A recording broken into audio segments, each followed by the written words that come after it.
Hi everyone, Tony Tonkin here from Child Protection Party. Glad you could be with us for our Sunday night live feed. And to make it even more impressive, we're on time, which is incredible.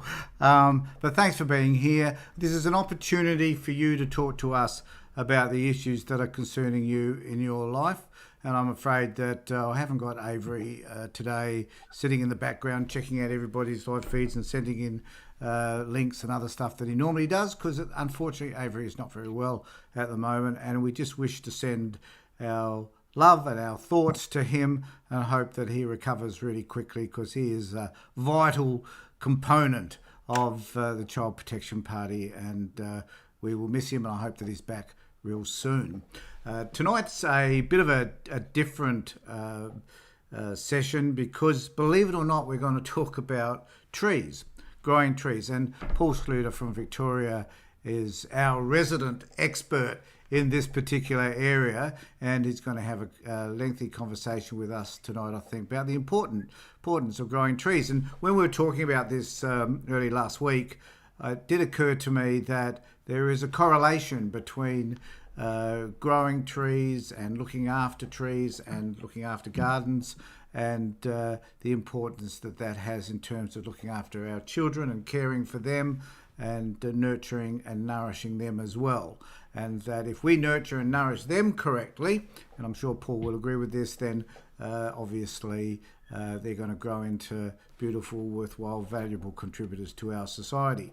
So there's lots of kind of analogies I thought about in terms of this conversation in relation to growing trees. And I'd just like, though, to welcome Paul on board for this evening's live feed. Hi, Paul. G'day, Tony. G'day, buddy. It's good to see you here. Thanks very much for joining us tonight to talk about this issue, because this is a different feed from what we normally do. Some of the stuff we talk about is often contentious, and it raises a lot of ire in people, and people get talking about their own issues and stuff, which is fine. Yeah. And I still want you to do that tonight. If people have a conversation they wish to have with us about any of this, please feel free to do so. There will be a segment towards the end tonight where we'll have a look at whatever comments that you've made, and Paul and I will reflect on them as well. So, Paul, basically this session tonight is for you. If you can draw some comparisons between raising, nurturing, and looking after children along the way as you talk about trees, I think that'd be greatly appreciated. Thanks, buddy. Yeah. Go for it. Oh, where would you like me to start? Anywhere. Okay. Today. So I think it's important to mention what.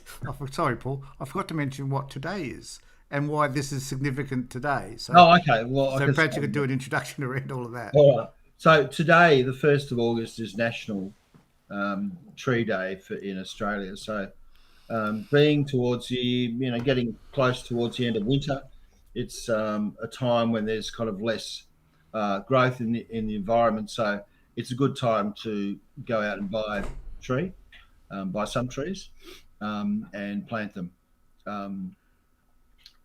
Basically, to plant it well. What's really important about planting a tree is you think about what it's going to look like when it's actually grown. So I've seen plenty of mistakes people have made, and they've bought trees that are far too big. So what type of tree should you buy? Well, you really need to look at the space you want to put a tree into first. Don't make the mistake of going to a nursery and buying a eucalypt because you think it looks nice and it's going to grow 10 metres. You may well end up with a very expensive problem if you've planted it in the wrong place. So if you're going to buy a tree, look very closely where you're going to plant it. Draw out a bit of a mud map, maybe. Go to the nursery and say, I'd like a tree for here. Tell them if, do you want a tree for food? Do you want a fruit tree? Do you want a small fruit tree? Do you want a dwarf? You can get dwarf fruit trees. Do you want a eucalypt tree? Do you want something that's going to attract birds? Do you want something for firewood? So there's a multitude of different purposes for which you would plant a tree for. Yeah. So can you talk about the importance ecologically, I guess, of growing trees? Yeah, sure. I would imagine that the more trees that are grown, the greater the benefit, I guess, it is to our climate, to us as individuals, to our environment generally, Yeah. around where we live, that sort of thing, you know?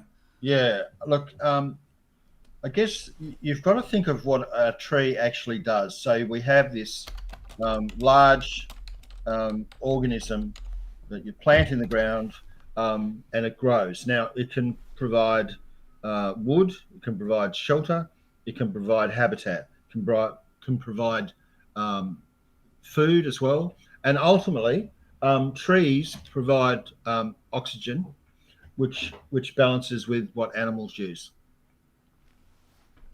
Yeah. Um, I've got a bit of a fanfare in the background here, and I might ask her to go somewhere else. Don't need the entertainment, thanks. So it's also very useful to look at what trees in terms of pumps. So if you were to plant a tree, a large tree, for example, and it rains, where would you think the water goes, Tony? So if you've got a tree in the ground Yep. and it rains, where's the rain go? Well, it goes. It obviously goes into the tree to some extent. Most of it will be runoff, though. Yeah, it would be. And if there are Yeah. if there aren't many trees around to hold that water in, then it runs off and eventually, Yeah. I guess, winds up in the sea or in the drainage pipes or elsewhere. Yeah, well, here's another question for you. Why do people put seaweed on their garden? Uh, why do people put seaweed on their garden? Because it may retain moisture better, maybe. Yeah, I well, don't know. I'll tell you what actually happens is when it rains, this is all controlled by gravity. So trees are actually anti-gravity devices. So what they do is if water actually hits the roots of a tree, it will get absorbed into the tree and transpire. But if water isn't caught by the tree roots, it will eventually take with it. Water can be lost in the ground forever, or it can eventually find its way down and down and out to the sea and take the nutrients with it. So the nutrients that end up in the marine environment, we can actually came from the land initially. So we can actually take those nutrients and put them back onto the land again. Oh, right. Okay. Yeah. And there's This is- I just had a note here from Yeah. Ross who said big trees attract big birds, small trees and shrubs attract and protect small birds. Haven't thought Yeah, of that. okay. I'll tell you something.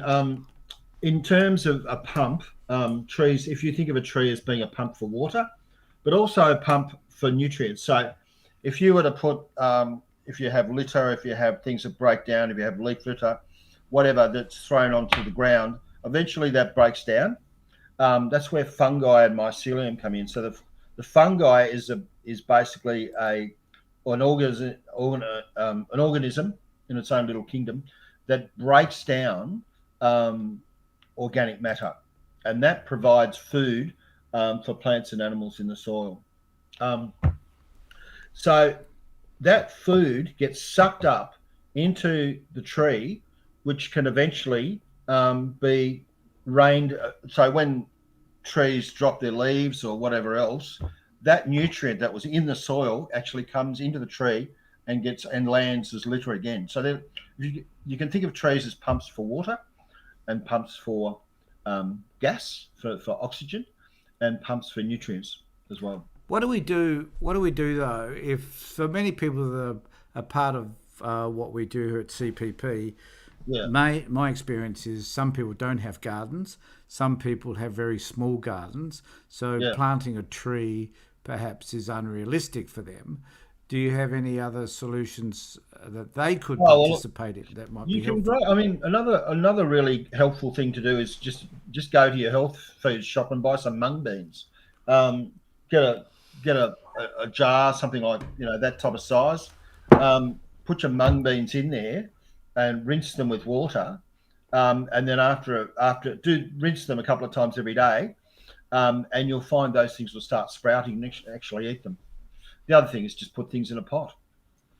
Yes, yes, and I see there's a bit of a strangeness about me talking specifically about gardens and flowers and Yeah. trees because I don't take any interest in them whatsoever. And my wife is the gardener, and Okay. as a result, yeah, we've got a large patio area out the back or out the side of the house, Yeah. and there's lots of pots and lots of plants around there as well. So Yeah. I guess if you're interested in developing some area that is environmentally friendly, I guess the outside area of any home, no matter how small, is important, isn't it? Yeah, you've always got to think when you plant a tree in Australia. You really want to think what you at midday. That's where you north, where the sun comes from at midday. That's north, and so you really, especially in Tasmania, you want to think about that tree that you plant. Where's the sun going to be? How is it going to block the sun for you? So you would, if you have a big tree to the north of your house, then it's going to block sun. And you also might want to think about what that might do in terms of wind as well. So if you want to, you can use trees for windbreaks. You can use them for shade. Yeah. Um, the other thing I was going to mention, which is really important about planting trees, is there is a number of species, all parrot species. I've written them down somewhere. Bats, possums, some birds of prey, owlets, owls. There's a lot of birds that only use tree hollows to nest in.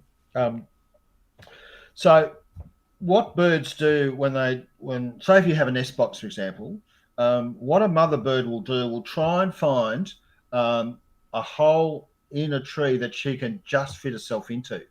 So when she lays her chicks, the advantage with having a very narrow hole is that you can't have a predator that's bigger than you to come in.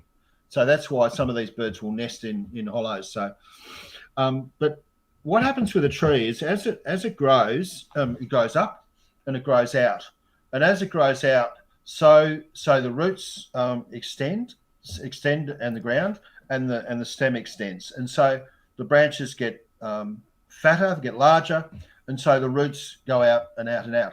But eventually, you get to a stage, and this is kind of where a tree goes from being mature to kind of over mature. So the extent of the tree the roots can't go out any further, and the branches and stems can't extend any further because they get too heavy. So as branches grow, they actually get fatter and they get heavier. So what the tree does, and this is just so clever, is they start to hollow out.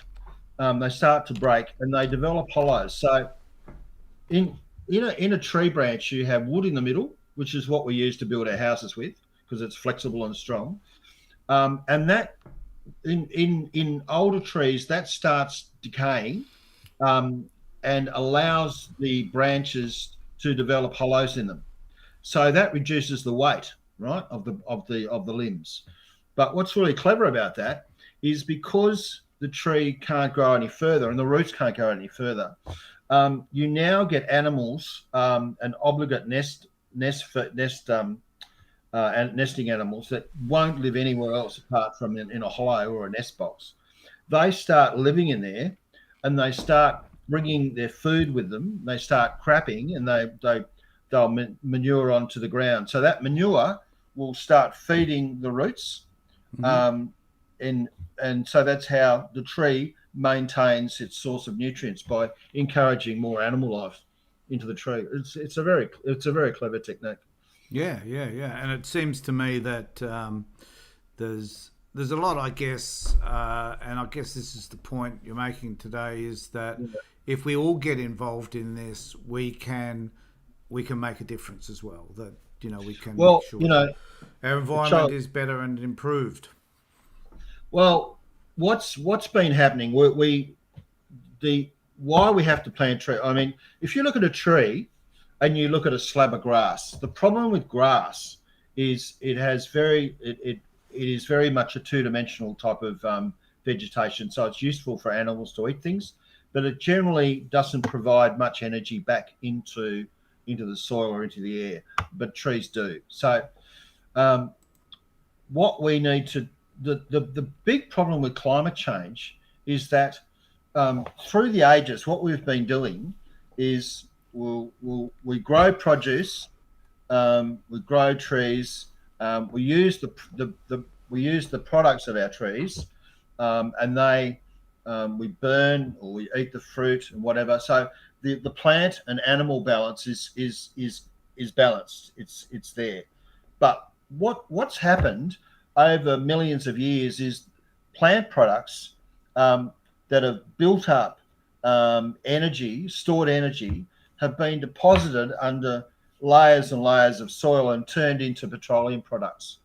But they still have the energy from the sun, which has been converted into, I think, called ATP, is still buried in that product.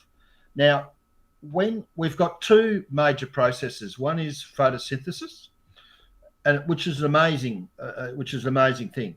And photosynthesis basically takes water and it takes carbon dioxide and produces oxygen and it produces sugar, right? Food, water, fruit, right? And the plants give off oxygen. So animals use that oxygen, right? But unfortunately, when you, and the opposite reaction to photosynthesis is respiration, which is what we do.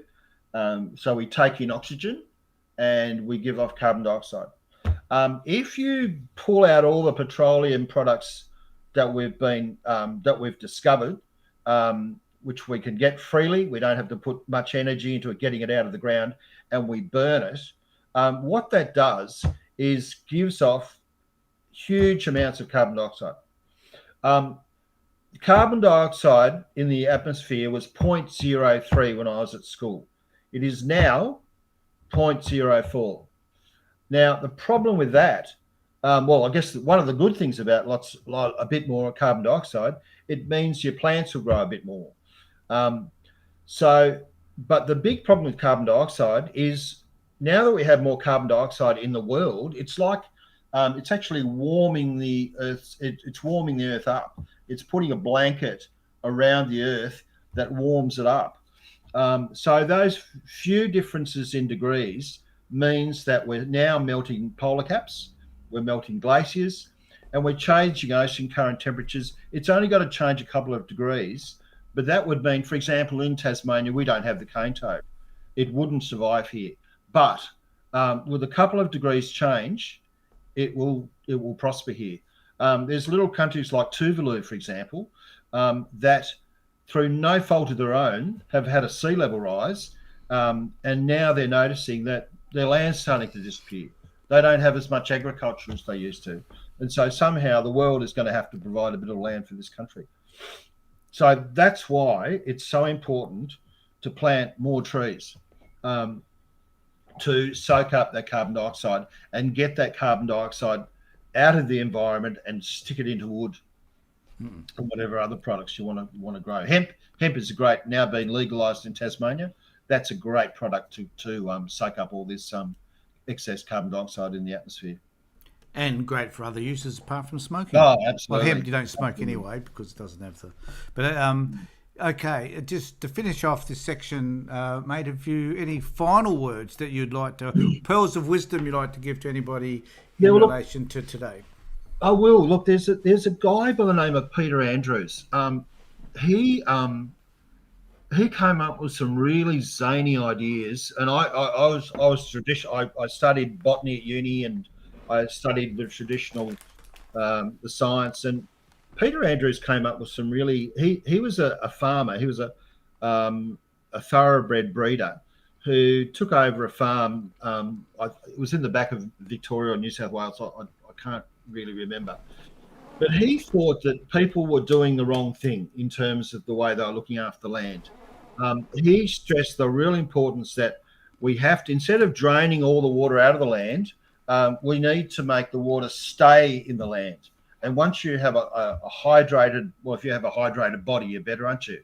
And you can function better. And the same thing with the land. So instead of having water just running off down a hill, for example, he would stop the water running down the hill and put barriers in the way. The other thing he did, he started planting willows, which is illegal. You're not allowed to plant willows, especially the salix, certain species. And he did that because willows have got a very special. They have a thing called air enkima in them, which allows the roots to grow in water. Very few plants can do that.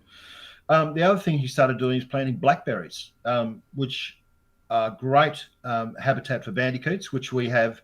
I had three on my front lawn last night. In Victoria, they're incredibly rare on the mainland. So that's one thing you can think about. Is it's not about necessarily which plant you grow.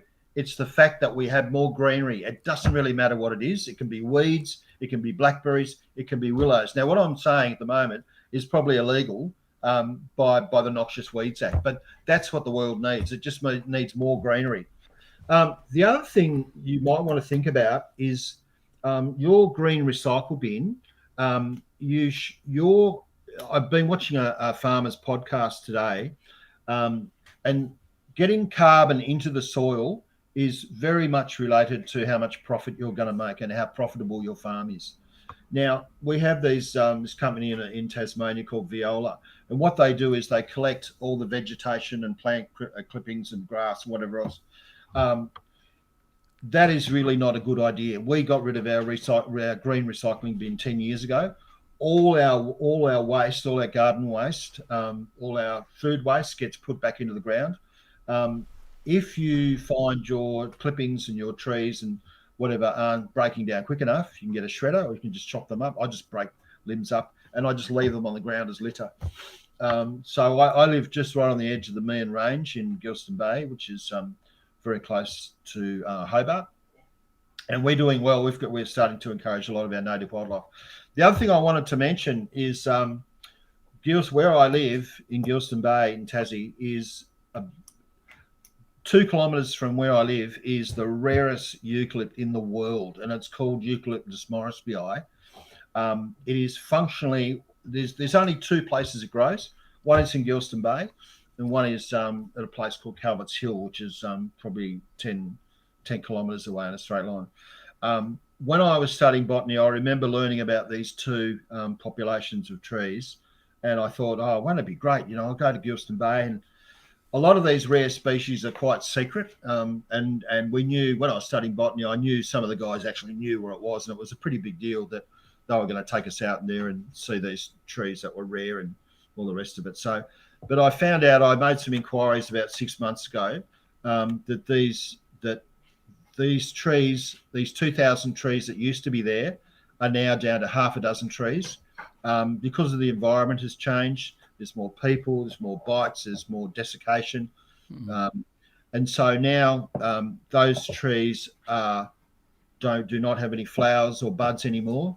There's half a dozen of them. They get predated on by possums and whatever else because they're kind of sick looking. And that's I will be able to go around there one day and say, right, this species is now extinct because it's just not there. It's died out. So they're the things I wanted to mention to you. But look, Great, Paul. Yeah. Okay, mate. We've got to finish off this segment. There's some other stuff that I want to talk about. So, but I'm sure that if people take on board some of the things that you say, particularly the need to go outside, to get outside to start with, is often a helpful thing to be able to do. And secondly, to add to the greenery that sits around your home, whether that be a small place or a large place. And I think, Tony, I'll just say, I think people feel you when you're under a tree, you feel better than when you're not. It's just a thing that people, I think humans like.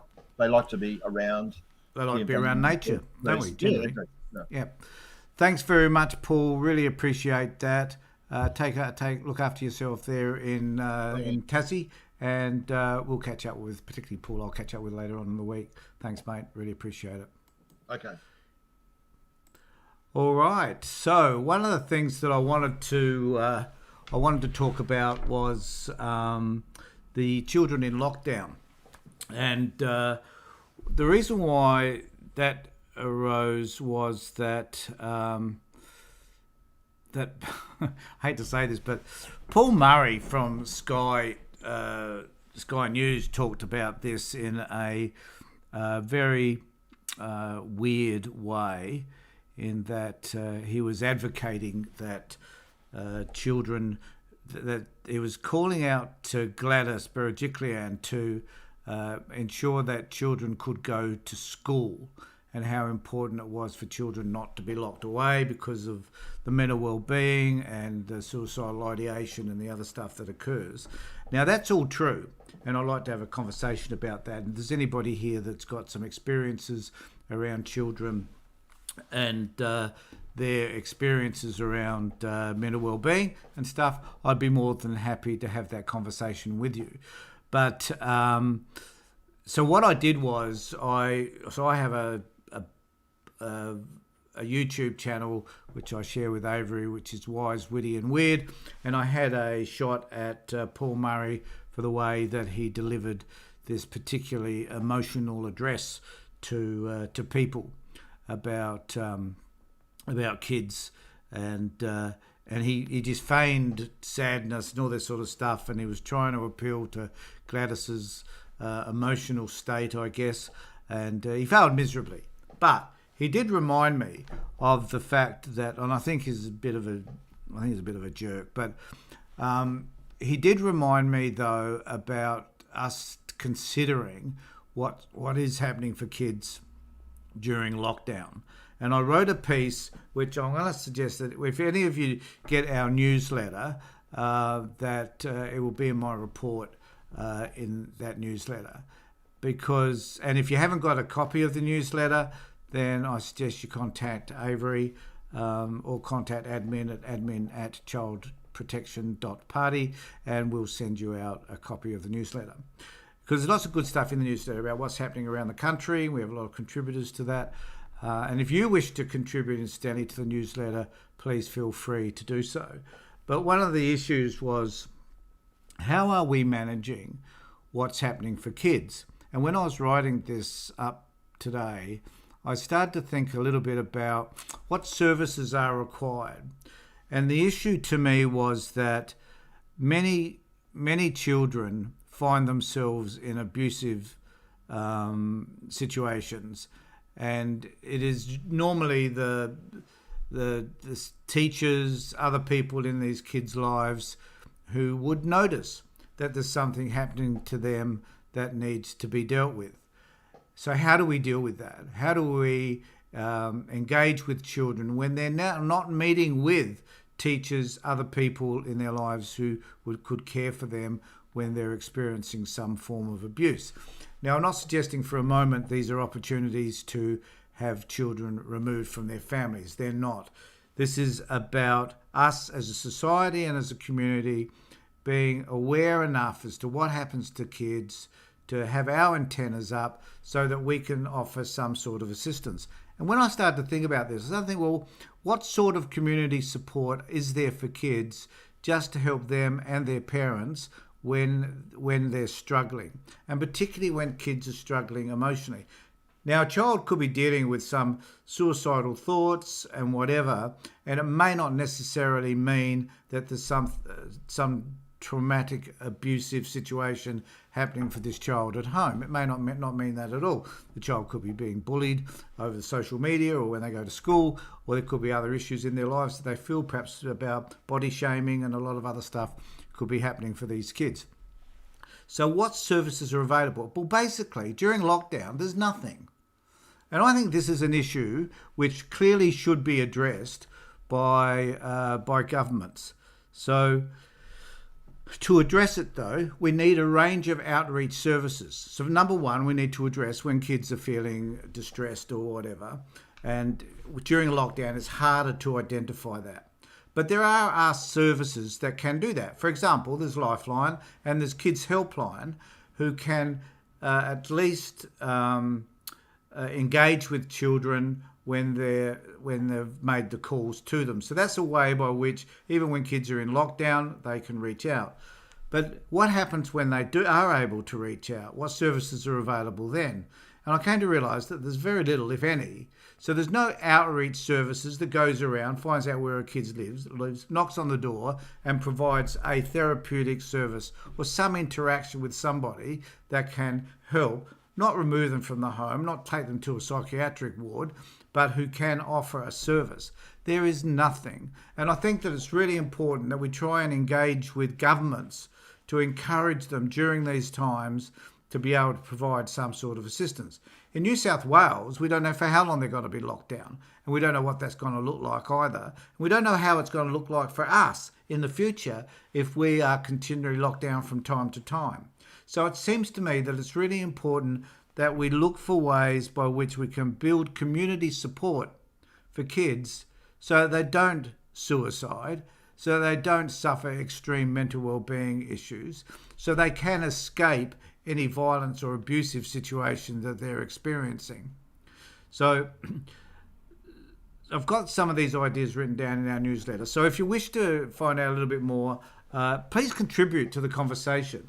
I would like to know what it is that you think about situations where kids are not able to communicate what's happening to them when they are locked down, and then what services we need to provide to help them so that they can receive the assistance that they need.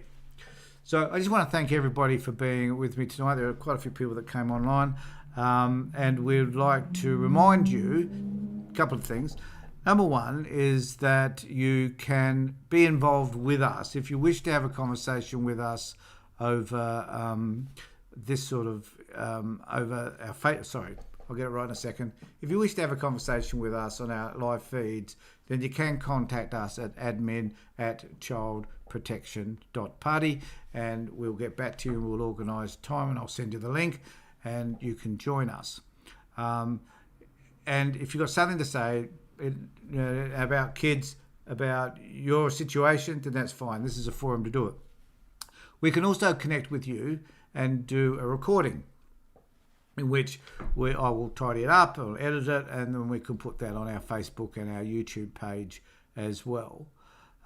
So we are asking you to get involved with us. If you wish to become further involved with a branch in your state, then contact us and we'll put you in touch with the appropriate person. I was reminded today when my wife and I were doing a blog that that the issue around kids does not receive the same attention as it does when people believe that their freedom's taken away from them. You know, and I was thinking of the rally a couple of Saturdays ago when thousands of people turned up because they thought their freedoms were being taken from them. And I think the thousands, the hundreds of thousands of people that have been affected by the child protection system or by a system that does not produce better outcomes for kids. And I was thinking, well, that's a lot of people. But we don't have a rally. If we called a rally next week, a rally about kids and providing the voice for kids, we'd be lucky to get 50 people turn up. And it devastates me that we don't care enough about children. We care enough about the fact that we have to wear a face mask or that we have to stay inside and have no real social contact for a period of time. But we don't care about the long-term effects that child abuse has, that sexual assault on children has, that neglect has. We don't seem to care about that as much as we do about this other stuff. So I think we need to think about that because we should care. Kids are vital. I don't have to tell you all that, but they are. So I want to thank you for being with me, for at least being part of this live feed, and hopefully to catch up with you next Sunday night at 7 o'clock Australian Central Standard Time. Take care of yourselves, look after yourselves, and in particular, be safe.